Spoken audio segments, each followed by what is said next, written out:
Every year we hear from people about the litter problem, especially in the last year or two. We've had at least one person who was very upset about it, wanted to immediately form a task force or a way to take care of this through Adopt a Highway and to set up constraints on this. But it's so difficult to reel in that good feeling that people get by doing it.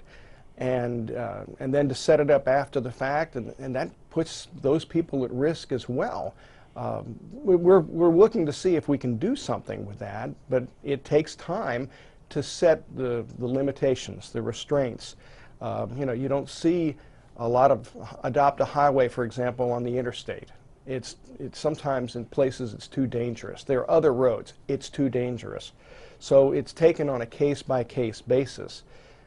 It's simpler to prevent it all in the first place and to wish everybody a Merry Christmas and a Happy New Year safely without the litter.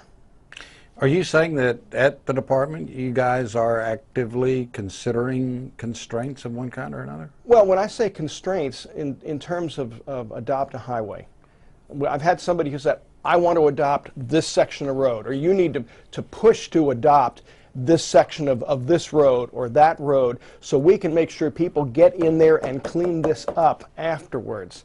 And again, there are potential limitations, there are potential liabilities for that, and so they're looking at that carefully.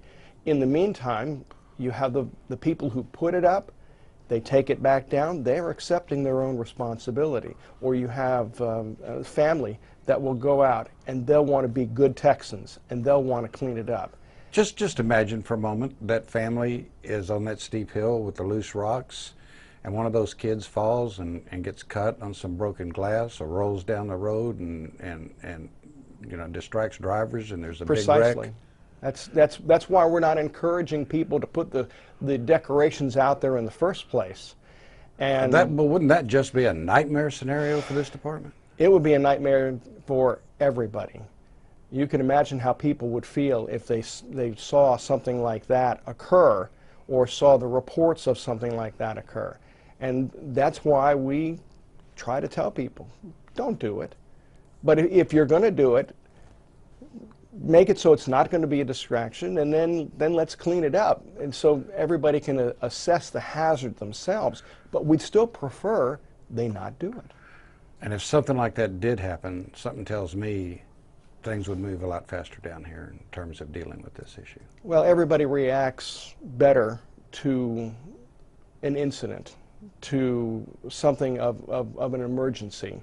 When you're planning for something, you look at the contingencies and you look at the things that are going to happen. You try to plan to meet for those so you can set reasonable limitations.